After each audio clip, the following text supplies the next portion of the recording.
Okay, so three key ideas that are prevalent in the Muslim interpretations of how to respond to poverty are Ummah, so that concept of unity, Zakah, that idea of, you could talk about stewardship or that need to give to the poor, materialism, and Saqadah. And also, amongst the five pillars of Islam, the idea of Sawm, the idea of fasting, is linking to this concept of empathy. So let's start off with Ummah because this is quite a complex one in some regards because it depends on how we interpret the idea of Ummah. Because Ummah can also be, we talk about our wider Muslim communities, but also there's a responsibility for Muslims to take care of their families. So there's a quote that says, "Those who show the most perfect faith are kindest to their families." That's from the Hadith. Those who show the most perfect faith are kindest to their families.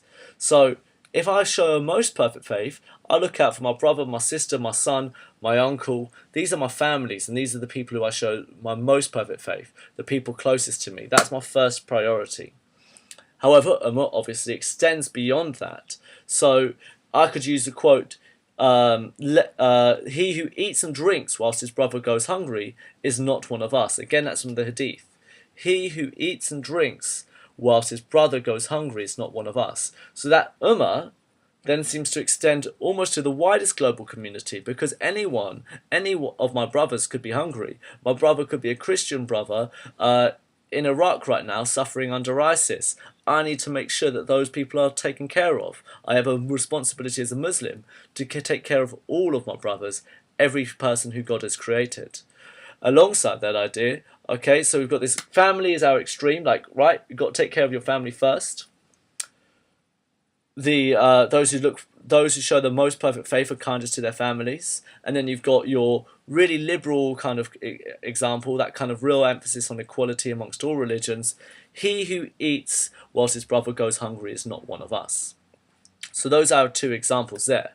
Alongside that, though, there's also a concept. I find it unfortunate in some regards, but the idea that really ultimately the priority is first for Muslims. So let not the believers take for friends or helpers unbelievers rather than believers.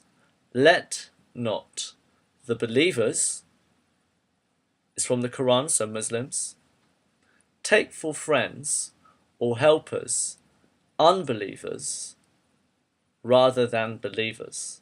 So we should be looking out first for our Muslim brothers and then for our Christian brothers or our atheist brothers, etc. The priority there is with Islam. Now, that's divisive there, and if you disagree with that, if you're a Muslim watching this and you're like, that's not my religion, man, bear in mind that's what some people interpret as their religion. So within that concept of Ummah, we should be thinking about that as something relevant here too. So right, this is how we do this. First, family first. Family is who you look out for in poverty. That would be then saying, those who show the most perfect faith are the kindest to their families. That quote suggests that family is the first priority. Second priority, that concept of Ummah when I'm looking at Islam in its as we look out for Muslims first. Okay, let not the believers take for friends or helpers unbelievers rather than believers. That's from the Surah 328. That's from the Quran. So that's like, right, let's look out for our Muslim brothers and sisters. Then, he who eats and drinks whilst his brother goes hungry is not one of us. So that itself is saying, actually, that's everyone. And also, there's a great hadith, because I like the idea of religions helping each other, and a lot of my Muslim friends believe this too. Anyone who saves the life has saved the life. It's as if he saved the life of anyone of the whole world.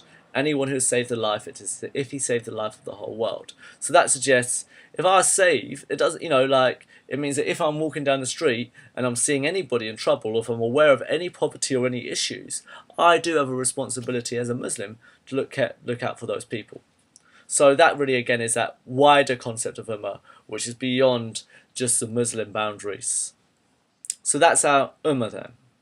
Then let's look at Zakah. So Zakah is a pillar of Islam, okay? And this pillar itself is emphasizing the need for a Muslim to look out for and pay some of their money, 2.5% of their money at least, to the poor. And there's also an idea that actually the poor person, this person here, is helping the rich person because they are encouraging them to give. And the lower hand is superior to the upper hand. I'm just going to quickly see if we can find that quote. I'm just going on to, I think it's the lower hand, the upper hand, Islam. Yep, so there's a quote that states that verily the upper hand is better than the lower hand. He who gives in charity is better than him who takes it. One should start first to his dependents, and the best object of charity is that which is given by a wealthy person. And whoever abstains from asking others for financial help, Allah will give him and save him from asking others. Allah will make him self-sufficient. It's not really relevant.